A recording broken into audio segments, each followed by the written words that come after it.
Hello everybody, Xander here, and today we're back with another book review, which I've been doing since January and now continue in February. Sorry it took so long to get to one of these for February. But, thankfully it's been a leap year, so I got an extra day to get some reading done. And now we can, talk about at least one of the books that I finished, and that is Vinland Saga, Book 7 by Makoto Yukimura, and this continues off the farmland arc of books 5 through 7, and I'm pretty sure this is the very end of that arc. Last we left off, Canute, who is now the king of, huge part of, I believe, England and the, North area, Scandinavia, and he is trying to take over this farm run by a Kettle who, uses slave labor to, get farming done. And, of course, some of the people working on that farm are guys here, Thorfinn and Einar. And currently there is, about to be a war on this farm between Kettle's men and Canute's army. And things are getting, more crazy. And Thorfinn is trying to, figure out how he's going to handle things, if he's going to try to actually stop this war before it gets more crazy, or if he's just going to leave while he has an opportunity alongside Arnar. A lot of stuff going on, and it's a really good book. I feel like this is one of my top favorites so far of the series. And of course it's probably a lot of people's favorites, as it's got a lot of moments that really connect with people, and it's also a lot of parts that everyone talks about, which is pretty cool. I don't know if I can say too much without spoiling it, but there will be a spoiler discussion for the rest of this video. But I would very much recommend this, just like the rest of the series. Excuse me. But like I've mentioned, all of the times that I've covered these books, mostly in the every book I read in a year, the last 2 videos for that there are, there's some disturbing stuff that might not, gel with some people, which understandable. So there is, throughout most of the series, a lot of violence, some nudity and sexual stuff, a bit of sexual violence in parts of the story, plenty of distressing stuff, both due to war and just personal things between a few individuals, stuff like that. So if that isn't your thing, don't really read these. It does have that almost Game of Thrones sort of feel. It's not on the level of seinen manga as Berserk in terms of the adult content, but it's got that quality, or at least the quality I've heard of, because I haven't fully read Berserk. But it's got the quality of the writing and the art is amazing. And let's see if I can find some good art without spoilers.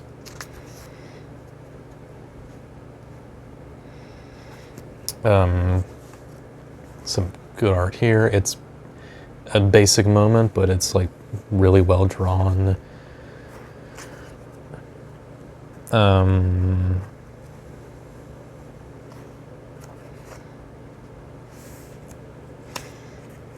Sorry, it's taking a while. We got some stuff like that. cool shots, great use of shadows and values. So, yeah, go check this out, whether you want to enjoy the art or the story, though it's always probably better to enjoy both if both are good. So yeah, check this out, and let's move on to spoilers. Everyone gone who doesn't want to hear spoilers? Good. Alright, so like I said, it follows the story set up by books 5 and 6. So not only is the war about to go on, but after the stuff where Arnheid's husband, or long-lost husband, Gunnar, is now dead after the whole battle with Snake and all of this other stuff. She's now, still locked up in the barn for having tried to escape. And during that, Kettle finally comes back to the farm alongside Leif Erikson and his adopted son, who is also named Thorfinn. And of course, Leif is looking for the real Thorfinn, or at least real as in, the one he was looking for, but he still took care of this other Thorfinn for the rest of his life. But Kettle finds Arneid after finding out she tried to escape, and he is not happy, and he beats her up within an inch of her life. And in the other books, I kind of knew that Kettle probably wasn't the greatest guy, especially because he's owning slaves. But stuff like this in this book cemented the fact that this guy is disgusting. Like, he beats up this lady who he obsesses over, he supposedly loves, and not only that, she's pregnant with his kid, because, of course, and he's just, like, so pathetic. Like, even when he's doing this, like, scary and awful thing, he's still kind of pathetic about it, especially by the end of the scene.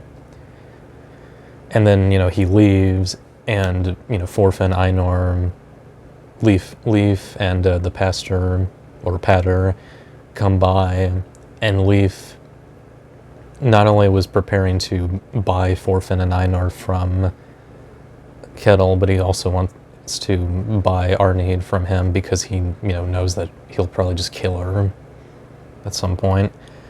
And Kettle doesn't, or he's fine with the others being bought, but not her, which is just really disgusting. It's like, this guy is crazy. And the interesting part is that, again, there are moments that made me like, this isn't the best guy, but like the last book, he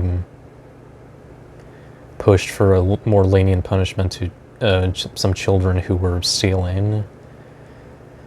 And just like, obviously they're children, so yeah, he probably is more, nice to them, but it just makes me wonder who this guy really is.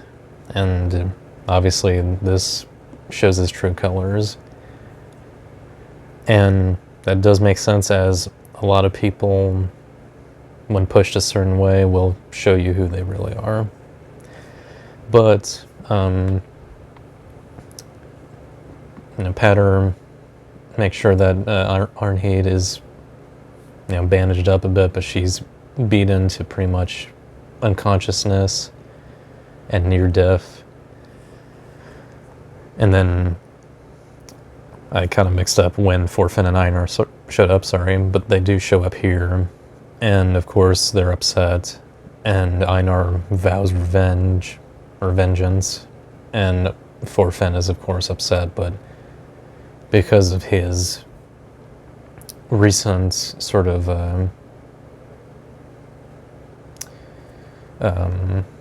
life change, where he wants to be a less violent man, this kind of makes him struggle a little bit with that already. So eventually the war actually goes on. Excuse me. Where Kettle's rallying up his men, and Snake is commenting to his fellow, like, I guess, guardian, guest, friend, because they're all like paid to protect the farm. But he comments with Fox that Kettle didn't tell all of these like hundreds and hundreds of men rallied up who they're actually fighting, so they don't know what they're getting themselves into until it's too late, and they can't back out because then they'll look like cowards. So it's like another element of Kettle that's just, disgusting. And Canute basically has his army start with a bit of a bang, as they have archers that are able to shoot arrows from quite a ways away and get some guys on a cliff. And it, all begins. And, war rages on for a little bit. Pretty bloody battle captured in some great panels. If I can find them, which obviously I can now show because, we don't have to worry about spoilers. Though I don't know about YouTube, YouTube algorithm. There's some bloody stuff right there. We got Canute on the sidelines with his helmet and stuff. Some more bloody stuff. During that, Thorfinn and the Gain are pretty much preparing to just take Arnheid with them without, Kettle's permission, because fuck him. And they're making their way closer and closer to the boat Leif has prepared. Made a deal with this guy to take them away. And as they're leaving, or they're getting closer, and Arnheid is woken up finally, but she has decided that she's wanting to die. And eventually, and despite Einar's pleas, she does die, because she would rather die than live the life she's lived so far.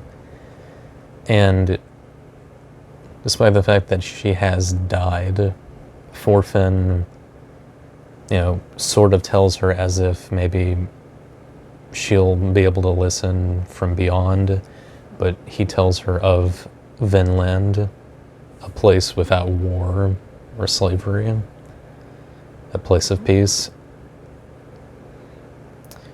And that kind of shakes up Einar, and he later asks Thorfinn if there is such a place after they've buried Arnheid. And Thorfinn, kind of says that maybe they can create a place like that, which is kind of his goal now, to create their own Vinland. And I'm going to show you the panel earlier. Or at least I believe I did. Yes. Or at least this is one of the other ones where they're shaking hands, preparing to leave and create their own paradise. And I think that's a really cool moment. So then after that, the battle is kind of over for the most part.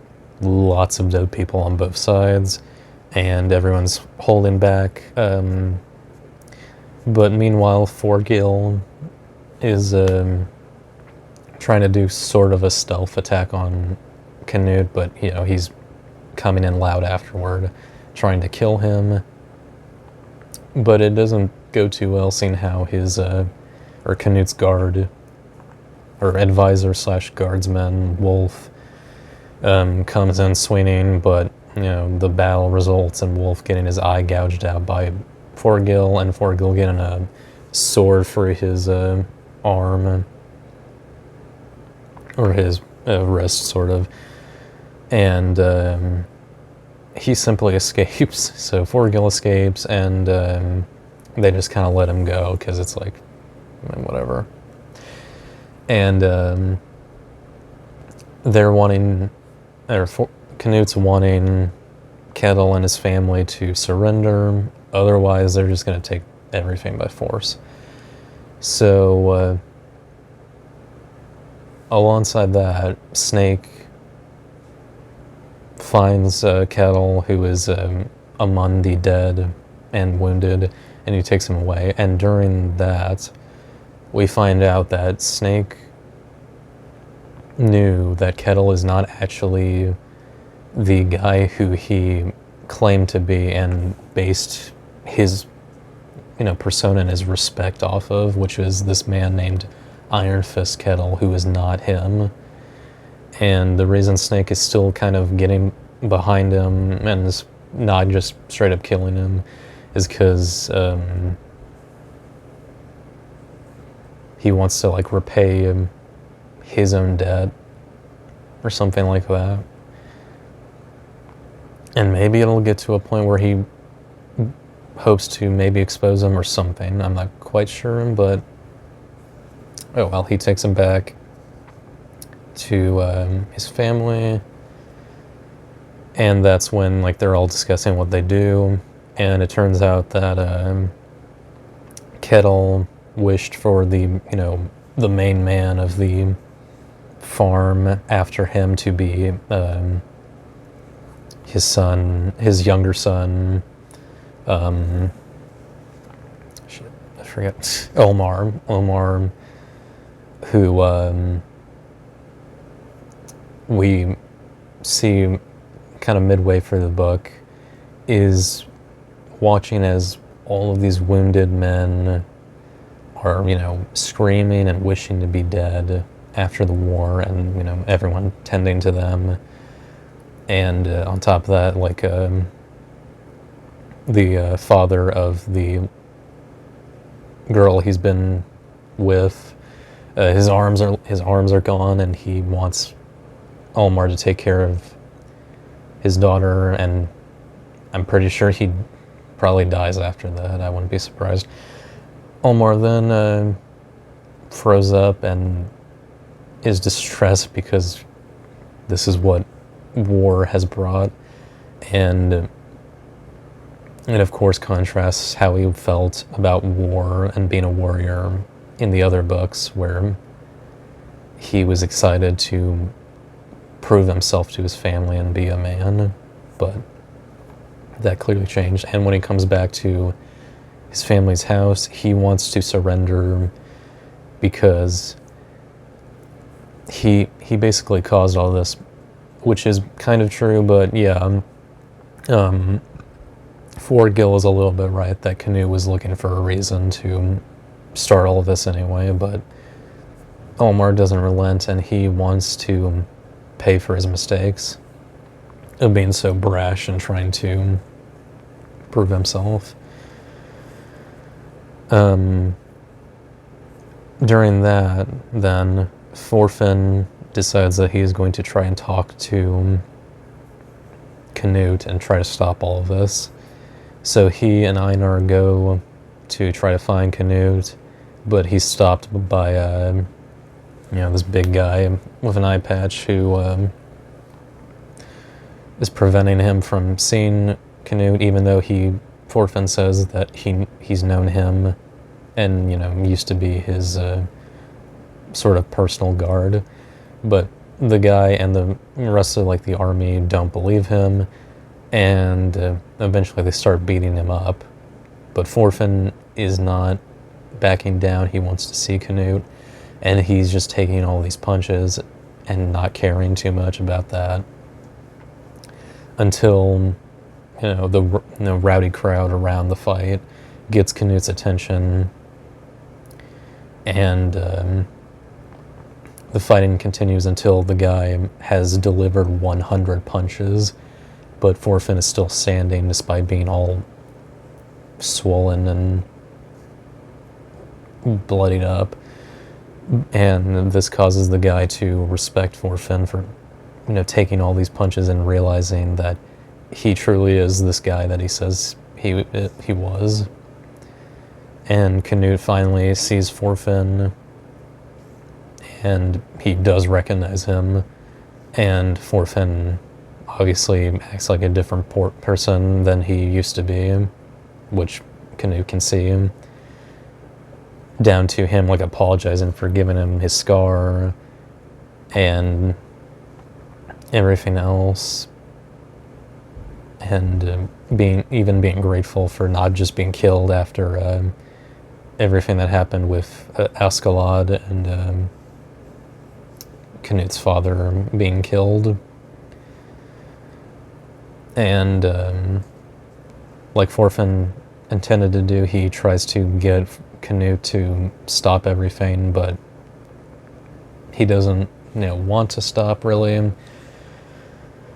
And this kind of leads into Knut sort of explaining who he is and what he sets out to do, which is to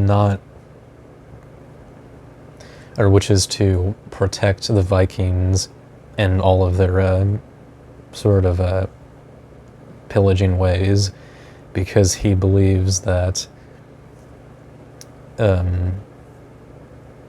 trying to make a world of peace, or like trying to go out of your way to do all that, is going against God. And he sort of gives an example of how his power isn't too much greater than God, as he holds his hand out to the sea and tries to command the sea to stay still and not have waves going around, but it doesn't work, which is kind of his point. It's a lot better in here. Obviously, I'm not doing it justice, but yeah. So in the end, Thorfinn is pretty much content with Knut doing whatever the hell he wants to do, and says that if he really can't stop him, he's just gonna keep running away and find places where he's not ruling. And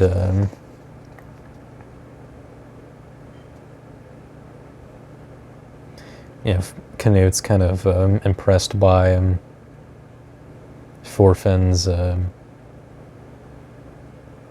kind of audacity to stand in the face of an emperor and talk down to him and all that. And Thorfinn's just fine with running if he has to, and just like, yeah, whatever, peace. And this causes Knut to just start laughing, right here. And he laughs for a little bit, for a good while. And, he's just calling Thorfinn an idiot, basically. And how stupid his form of negotiating kind of is, but he also calls him a beautiful man. Kind of cool. Even though he's beat to shit. He's beat to shit, but, he's still a beautiful man. And, they're just kind of both kind of okay, you're gonna do this thing, well, cool, I'll just do this thing, whatever.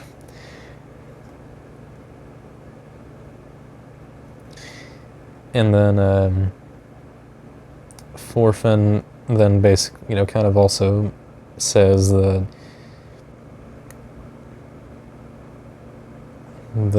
essentially, from what I'm looking at here, that Canute basically needs to help him a little bit,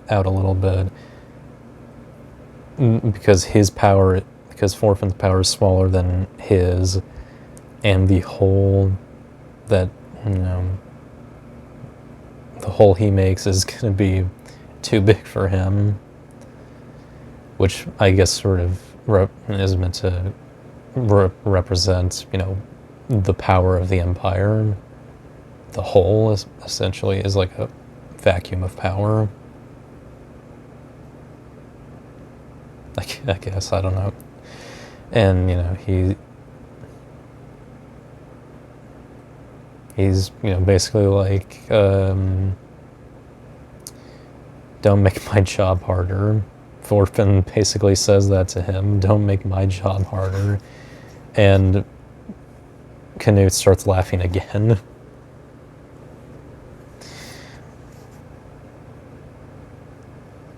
And he's just amused by this and kind of impressed at the same time that no one's ever talked to him like this, ever. And you probably kind of already saw Forgil in the other panel. But yeah, he's just like, hey, where the fuck is everyone? Because apparently Canute's army just went away. They actually listened to Thorfinn, and Forgil's just all geared up and ready to go, but they're gone, which is hilarious. And we see Canute on his ship leaving, as he is planning to just leave the farm alone and other farms and just change their plans and how they're going to do stuff. And he now considers Thorfinn and Einar kind of companions almost, as they are a little bit like him. They have the same goals, just different means of that goal. And that's, I'll say, pretty interesting. And I think that's kind of cool that when a villain is kind of like having the same stuff, like, but he's not, already knowing that and using that as a point, like, we're not so different, you and I, and that sort of thing. It's a little different, and I love it. After that, by the end, Thorfinn finally makes it back to his old home in Iceland, but not before they say their goodbyes on Kettle's farm, where his face is finally absolutely swollen from getting beat so much. And there's like a good portion where he's still talking despite his lips being so swollen shut, basically. And it's kind of funny. And I think that's what I love about anime and manga a lot of the time. It can do a good job at doing a lot of serious stuff, but also being really funny at a lot of times. And I think that's great. It's not always going to work, but it works great here. So they say their goodbyes, including to Olmar and the Old Master. And, Olmar tells Thorfinn that he wants to be like him, which I think is pretty nice. And I feel like there's probably a lot of people who, after seeing Vinland or reading it, want to be like Thorfinn, which I think is pretty cool. And not like, some other characters who are not as cool or good people. Whether, some people want to be like those characters out of irony or not, still. And then they also, again, say goodbye to the Old Master and thank him, but he, is like, I don't deserve any thanks.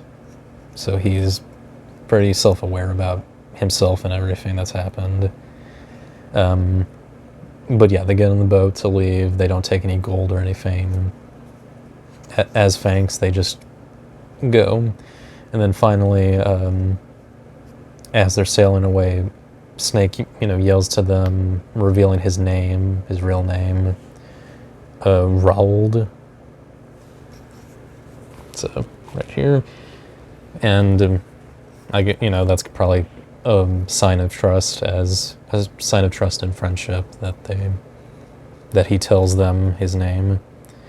And kind of epilogue section where it kind of starts with a narration explaining what happened, especially to Canute after everything, where he changed his plans about taking the farms and all that, and alongside that, and him changing the balance of conqueror and conquered. The people recognized him more as a king, and things seemed to be good. Kettle gave away the power of the farm to Omar, and there's one last panel of him being a little pathetic and crying over our need. Little bitch. And then we see Omar being nice and swole now, working on the farm alongside the people. And you got everyone working, and Snake's got to work too, even though he was putting your backbones into it. And yeah, he's got to work too, and Old Master is nice and smiling. And we also see that Forgil pretty much just disappeared after everything that happened. So that's interesting.